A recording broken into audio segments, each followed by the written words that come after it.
Well, here we're going to talk about how to maintain your website.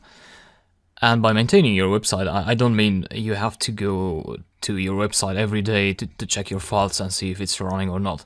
So that process is automatic. You don't have to do routine maintenance. But what I mean by maintaining your website, I mean, you may want to change something from your website. You may want to add a page or update a page or change the CSS styling or add another function to your Python script, etc. Only in rare cases you build a website and you put it online and then you don't change anything. That doesn't happen very often. And yeah, so how do we go about updating something from our website?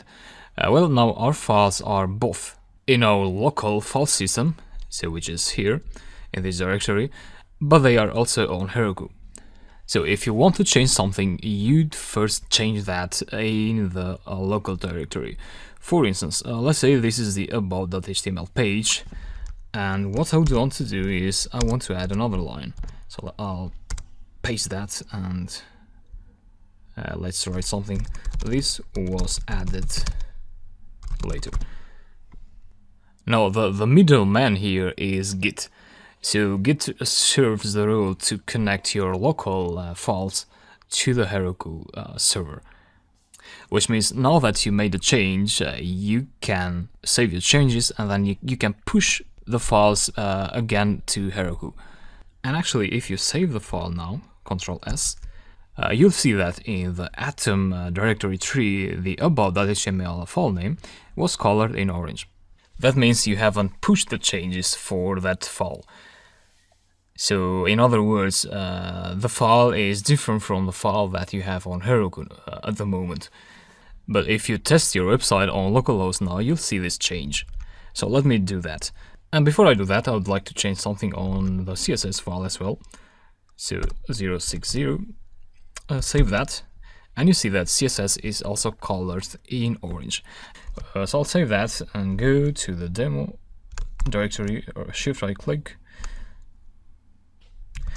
I'll just go ahead and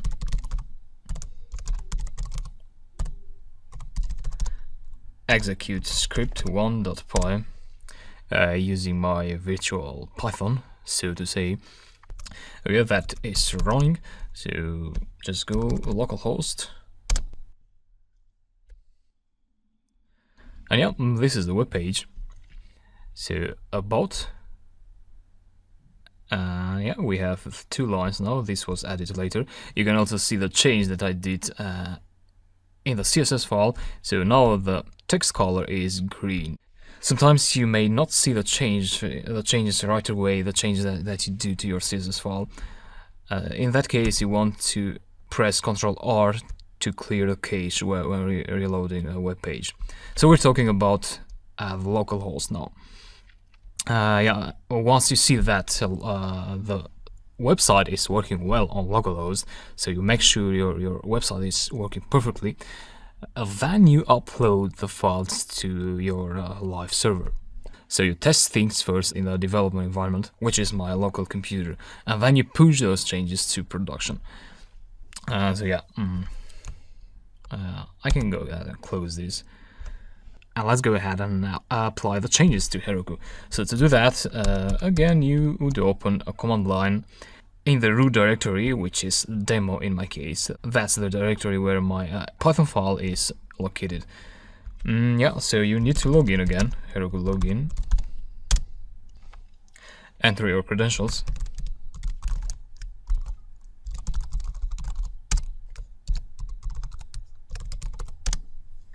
Alright, logged in successfully. And then, to make sure that you're connected to the appropriate Heroku app, you could try Heroku info. And that would return RDIT for my case. We suggest that Heroku knows what app you're pointing to. So if you don't get any information on this, if you get a message saying that you haven't specified an app, then you go ahead and write the command that we used in the last lecture, which was Heroku git remote, and then you specify the app flag, and then you pass the flag, the app name, sorry. like that. You execute that and then you connect it to the Ardit app in my case. In your case, should be the name that you have specified. Yeah, once you do that, then you could try again Heroku info to make sure you get the credentials for that app. And then you go ahead and add the changes to the Git repository. So that would be git add and a dot, like that. Execute, and then you need to commit the changes with git commit, the m flag, and then you write something here, a note. You know, you could say normally you write in the current tense, which would be add text to about.html. And the other change that we did was change heading color. So that's the two changes that we made. Execute that, and yeah, you should see a message here saying that two files were changed.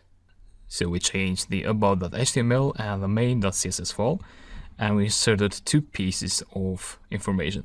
So the first one was this paragraph line here. This was added later, and the next one was 060 that we added in the CSS file.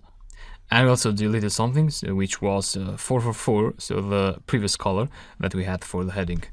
And yeah, once you commit the changes, you want to push them. Git push Heroku master. Alright, that was successful, so now you go ahead and open your website. Yeah, your website should pop up. And then you can see that the new changes have been applied. So we have this dark green color there, and the about page should also have two pieces of text here, so two lines. And yeah, that's about it. I hope I was clear in explaining this, and it's quite a safe method to apply changes. And I hope you enjoyed this section of the course, and we'll move on. We have more applications to build, and you have quite a lot of things to learn by building them. And yeah, I'll see you in the next lectures. Thanks.